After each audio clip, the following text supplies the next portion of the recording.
Last week, I came back from a trip that I took to Thailand. And while I was there, I met this really nice German lady, about 67 years old, and she told me that after working 45 years as a secretary, she was fed up and she told her boss that she was leaving. So she started traveling the world. And she told me that one of her biggest regrets was that she didn't do it sooner. And that just got me thinking. We are taught to work until we are 65 and then we get to do what we want.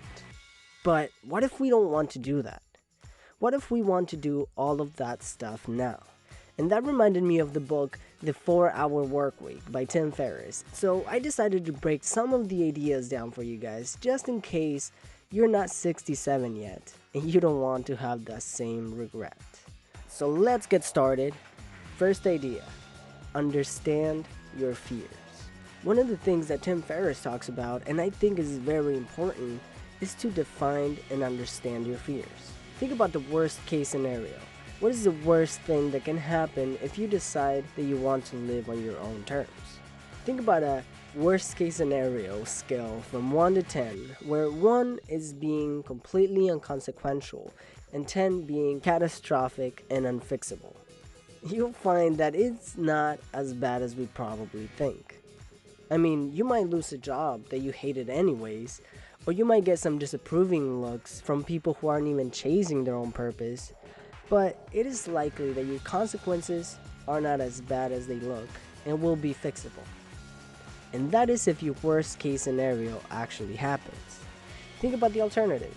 Work until you're 65 and regret that you didn't do what you wanted sooner.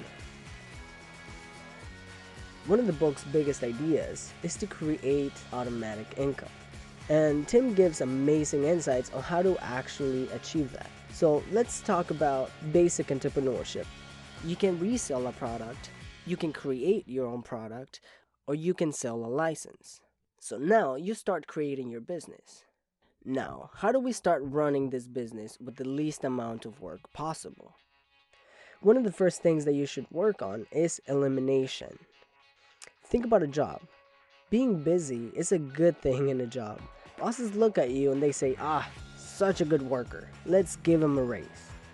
But when it comes to a business, especially a self-sustaining one, being busy is far from the goal. So I want you to forget about efficiency for now, because performing an unimportant task efficiently doesn't make it important. That's why the elimination of tasks that don't produce any value is very important. You can use the 80-20 principle to help with this, because remember, 20% of the things you do bring 80% of the results you want, and vice versa. And a little trick that you can do to force elimination is to understand the Parkinson's law, which states that a task will take as much time as you give it. So if you give a task 8 hours, it'll take 8 hours.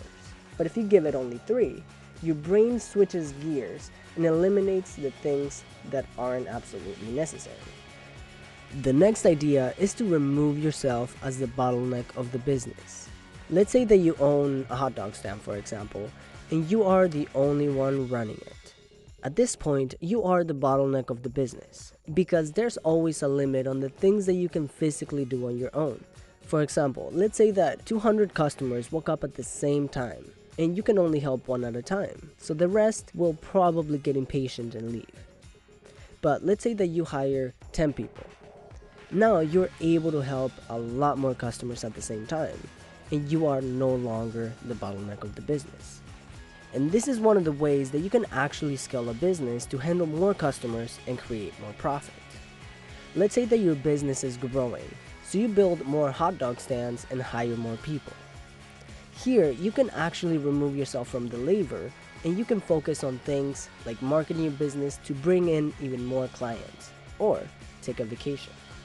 Think about McDonald's. The restaurant is usually run by younger people, but the company takes care of the training, the marketing, and the more value-producing tasks.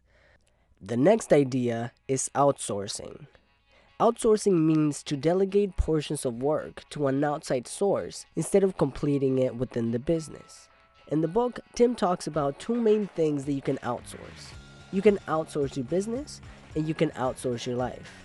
I recommend outsourcing your business before you start outsourcing your life.